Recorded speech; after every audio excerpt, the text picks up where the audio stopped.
척준경의 뭐랄까 지혜라고 할 수 있나요? 좀 재밌는 일화가 있어서 소개해 보겠습니다. 이자겸을 쫓아낸 다음에 이자겸의 두 딸이 그때 왕후였는데 이 둘도 다 쫓아내요. 두 왕비를 내치고 전중 내급사 임원회라고 하는 사람의 딸을 들여서 왕비로 삼습니다.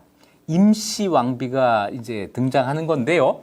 그거에 앞서서 이런 일이 있었다고 해요. 왕이 일찍이 꿈을 꾸었는데 깨 닷대와 누런 해바라기 씨 석쇠를 얻었다. 이런 꿈을 꿨다는 거예요.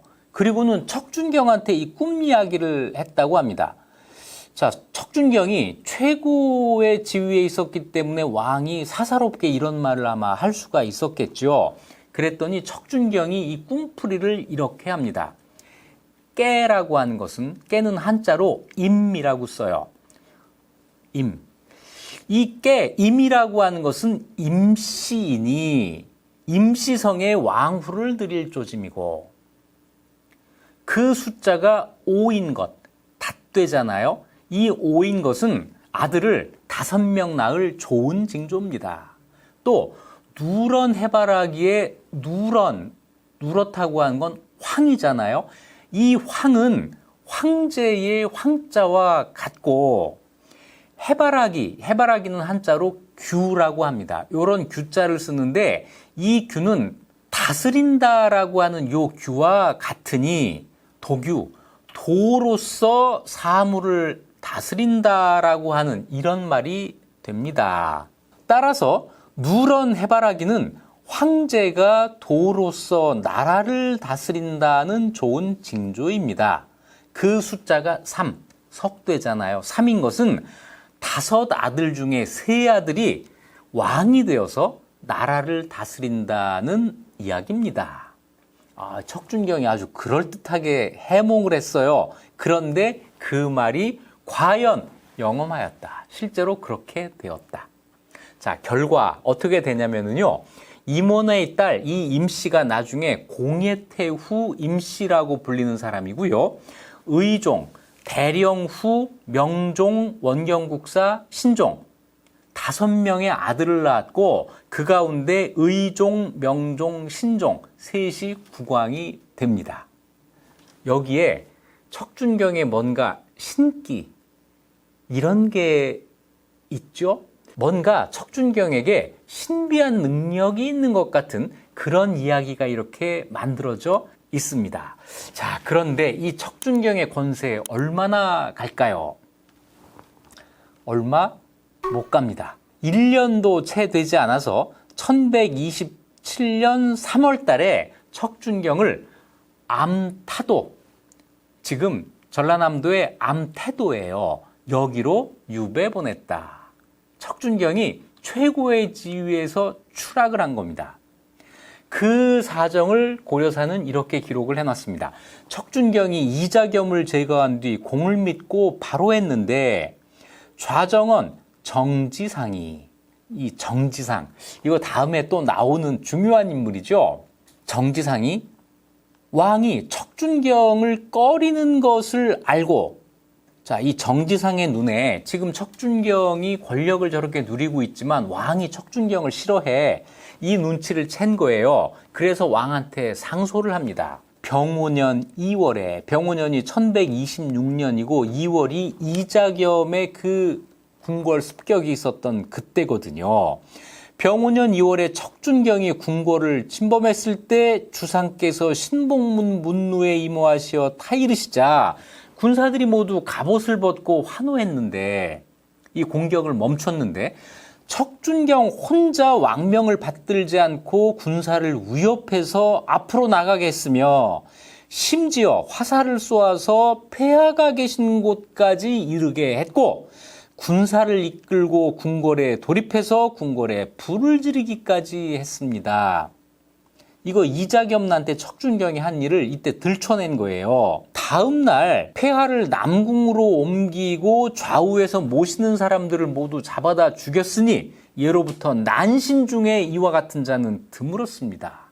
이자겸의 난 때 척준경이 맹활약했던 것, 그것을 불충이라고 해서 정지상이 공격을 하는 거죠. 5월의 일은 한때의 공로이고 5월의 일은 뭐냐면 그해 5월에 척준경이 인종에게 충성맹세를 하고 이자겸을 제거한, 이걸 가리키는 거예요. 5월의 일은 한때의 공로이고 2월의 일은 만세의 죄입니다. 폐하께서는 비록 남에게 차마 어찌하지 못하는 마음, 이런 것이 있다 하더라도 어찌 한때의 공으로 만세의 죄를 덮을 수 있겠습니까? 자, 이렇게 이야기를 하니까 인종이 그래, 내 말이 옳다, 이 말을 근거로 삼아가지고 척준경을 제거해버린 거예요. 그래서 척준경의 권세가 1년 1개월 만에 이자겸과 반란을 같이 일으킨 것이 1126년 2월, 이자겸을 제거하고 혼자 권력을 잡은 것이 1126년 5월, 그리고 1127년 3월에 숙청된 거죠. 섬으로 유배를 가게 된 겁니다. 권불 10년이 아니라 권불 1년이 된 거죠. 1년 만에 추락해요. 자, 그렇게 해놓고 인종이 아주 뭔가 찜찜한 게 있었던 거예요. 그래도 공을 세웠는데 하는, 자기가 척준경을 끌어들여서 이자겸을 제거했을 때 이걸 끝내 잊지를 않은 겁니다.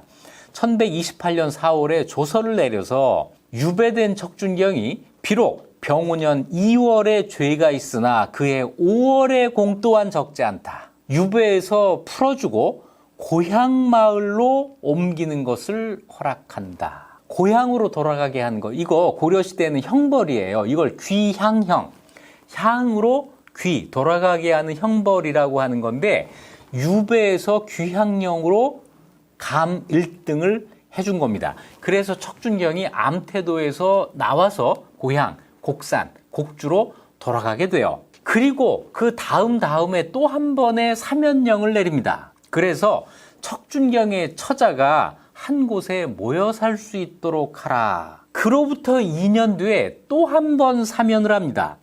척준경과 같은 자는 죄악이 매우 무거우나 공 또한 기록할 만하다. 그러니까 인종은 계속해서 척준경이 1126년 2월 달에 자기를 공격한 그 죄와 5월 달에 자기의 명령을 받아서 이자겸을 제거한 그 공, 두 개를 계속 같이 생각을 하고 있었던 거죠. 그래서 그 아들에게는 직전을 돌려줌이 가하다. 이건 뭐냐면 척준경이 귀향형에 처해지게 되면은 그 아들들까지도, 자손들까지도 전부 관리의 자격을 잃게 되는데, 이때 그 아들에게는 관리의 자격을 회복시켜 줬다는 이야기입니다. 그리고 그로부터 2년 뒤에 이번에는 사면이 아니라 복권을 시켜줘요. 1144년에 조서를 내려서 척준경은 비록 신하의 절개를 잃었지만 또한 사직을 보호한 공이 있다.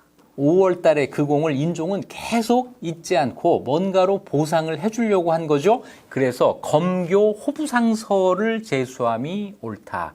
호부상서는 호부의 삼품관직인데 앞에 검교라고 하는 게 붙게 되면은 실제 가서 일하는 게 아니고 호부상서의 자격을 가진 사람, 이렇게 복권이 되고 수십일 만에 고향에서 등창이 나서 세상을 떠났다. 이래서 이 척준경의 사망연도는 1144년 2월부터 3월 사이가 되고 출생연도를 모르기 때문에 나이는 모릅니다. 그리고 그로부터 2년 뒤에 아주 이상한 일이 벌어져요. 아주 이상한 일.